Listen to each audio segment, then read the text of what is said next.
Hello and welcome back to the Football Chat podcast. Today we continue our series of running through all the Premier League clubs and discussing their previous season, how we think the season ahead will go for them. Today we continue on, we're going through alphabetical order, so we're on to Brentford now. We've done Arsenal, Aston Villa and Bournemouth already. On to Brentford next up. Of course, last season, their first ever Premier League campaign following promotion from the Championship. And I have to say, I was thoroughly surprised by how decent they were at the start of last season, but tapered off a bit in the middle, rejuvenated by the addition of Eriksen around that, obviously, January period, and then tapered off a little at the end again. But, yeah, today we're just going to discuss the season in full, what we think they should do with the squad, how they'll deal with, obviously, losing Christian Eriksen, and then some loose predictions for the new season. So, Brentford, of course, they were the first game last season, beat Arsenal. I always remember that on that Friday night. That was when I'll be honest, my pre-season predictions for last season, I think I put Brentford 19th. I expected them to have a really bad season to struggle. They came out and that opening day night and showed everyone that they meant business in the Premier League. And again, as you said, a very strong debut season. We've seen it. We're obviously not as great as I think. Obviously, Leeds had a very good debut season 2 years ago, and Sheffield United as well. But I'd argue that kind of left a detrimental effect for both those sides because they had brilliant seasons. They're right up there in about 8th, 9th kind of area, and then the season after, Sheffield United bottom of the league, Leeds in the relegation fight this season. So, I don't think Brentford will fall that far. No. Obviously, P14 come the end of the season, I believe. I think I also 13th. Alright, yeah. I also think that it was a bigger achievement for them to have a great PL debut because Sheffield United had been in the Premier League season. Yeah, I was going to say just a few years before then. Yeah. I'd say they had a Premier League quality side. Leeds again had a very good side with the likes of Bamford and Rafinha. Brentford, I'm not saying they haven't got a good side, but it was coming up through the playoffs. I think it's a very underrated side. Yeah, it was a sensational championship season that they fought really hard for, and it was very close, and obviously won the playoff final in the end. Yeah. Then when they got to the Premier League, they proved themselves. Brentford's transfers recruitment is top notch. I mean, look at some of the signings they've made. I mean, Eriksen's a massive one, and I think we're interested to see how they deal with his loss this summer. But the way the club is set up, I can't remember what it's called. How the guy runs it. They have their whole process of signing. It's all based on statistics. Yeah, that's one with XG. Their recruitment. They look at expected goals. They look at other statistics around that expected stuff, and that obviously helps analyse then players based on how they should be performing and not just looking at the outlying stats such as goals, assists and stuff that is the traditional analytics you look at when buying footballer. Yeah. So I think buying the young players for a little amount of money, then you look at the likes of Ollie Watkins going through Ivan Toney. I think Toney will do the same. Selling those players for big amounts of money, making very good at finding profits. And they got their whole. Obviously, they scrapped their youth system and brought in a new one, didn't they? So they don't have youth sides anymore, which I don't think is too bad because if you're recruiting players when they reach 18 anyway for relatively cheap, do you need a youth squad? And where they're based now in London, it's not like you're going to get that much talent anyway. If you're a youngster and you're in London, Arsenal, Chelsea, Tottenham academies are famed for the players they've brought through. I mean, you look at Chelsea. The list is endless. I don't want to list them all now because it takes forever. Same for Arsenal, of course. But, you're going to go to somewhere like that, a highly esteemed academy, over Brentford. So I think that change of strategy. I mean, even Palace. Yeah. Crystal Palace's academy starting. So you'd be competing with so many teams in London. It doesn't make it fruitful. It's great to see a different football strategy, a different way to run a club. I know it's a bit far-fetched, but even Luton. I mean, look at the likes of James Justin come through the ranks in recent years. So there's no point in Brentford trying to compete with other teams in terms of academy. Instead, they do it in terms of recruitment. It's great to see there is teams out there like Brentford that don't just look at the goals and assists. They look at the chances and the XG and their underlying stats, which is very good. Because also it gives players who maybe haven't had a great season but show they get in the right places to score goals, it gives them a second chance at a different team. Exactly. Should we go through the squad then? Yes. Do a keep or sell. First up, of course, with the goalkeepers, David Raya, nailed on keep for me. Very strong season. Yeah, of course. Alvaro Fernandez. I don't think they need changes in goalkeepers, Brentford. They've got Fernandez, they've got Lerso, they've got Raya. Raya's going to start. Fernandez has proven to be a capable backup, a little bit shaky. They've But got Lerso, who is Premier League proven. Exactly, indeed. On to the defenders. Rico Henry. They need to desperately hold on to Henry. Yeah, very, very solid start to life in the Premier League. Pinnock, Janssen, Ayer, I think they're all in the same boat when you say it's definite keep. Definitely. Zanka did fine when he got minutes, so keep him around. Janvier, not too much to discuss. I think if he wants to leave, let him leave. If not, keep him around. Mads Beck Sorensen, I was going to say, I think I saw him a few times this season. Did all right. You could offload him maybe, but he's a good cover because he can also play midfield, so he's quite a good player to keep around. Yep. Roslev, very good cover for Rico Henry. And then the others are youngsters. On to midfielders then. Well, I guess you could... I mean, Sergio Canos is in forwards, but he played right wing-back most of the season. Yeah. So I'd say he's a keep as well. Definitely. Looking at that right wing-back position. Midfielders then. Norgard. Solid. Keep. Got to keep. Matthias Jensen. Again, similar. Solid as well. Josh Da Silva. Keep. Visser. Keep me out. I'd say, yeah. Great. I think he had a very underrated season, Visser. Indeed. Coming on as sub to change game. Remember the Liverpool game where they won 4-3? He scored twice there. We kind of bounced over Josh Da Silva there. He can go. Sorry. He's played about 9 games this season. He's barely played. Kind of forgot they've got Frank Onyeka. Gotta be a keep. Brian Mbermo. Gotta be a keep.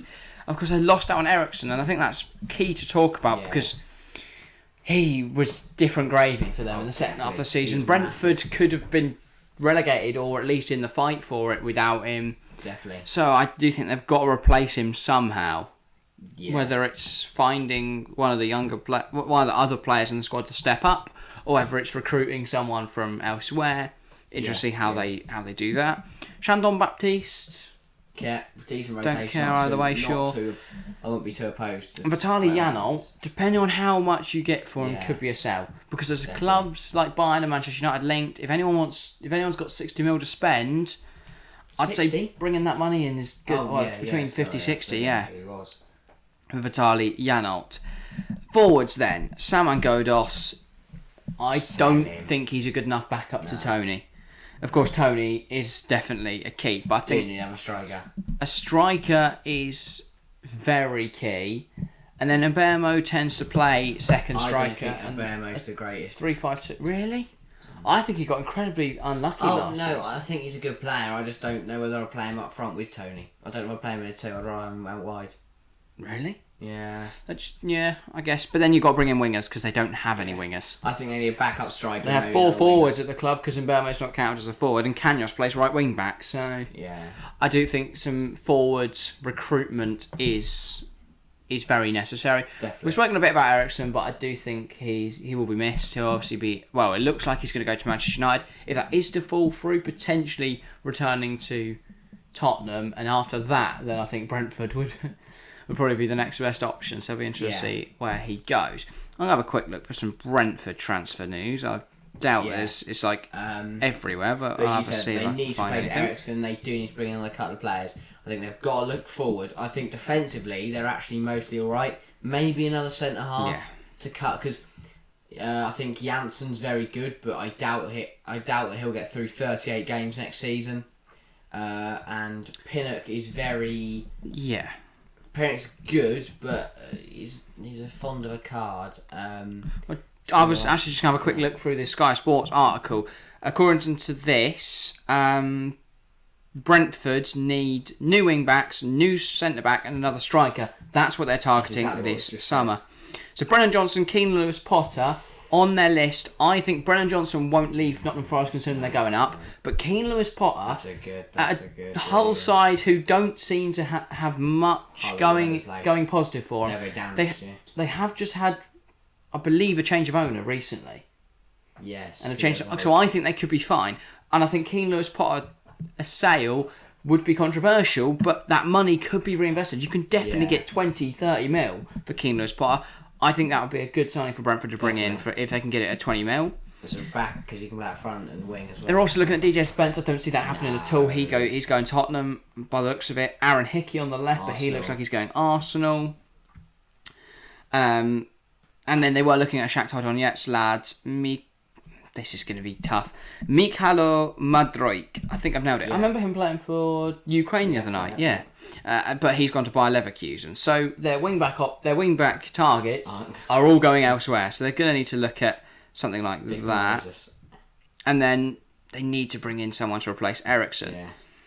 Yeah. Looking at this then, who are they doing? Who are they bringing in? Apparently a backup keeper is wanted as well. Matthew Cox has signed from Wimbledon, so he seems to be fine now. I think he was signed last summer and then went out on loan to Wimbledon, so or something.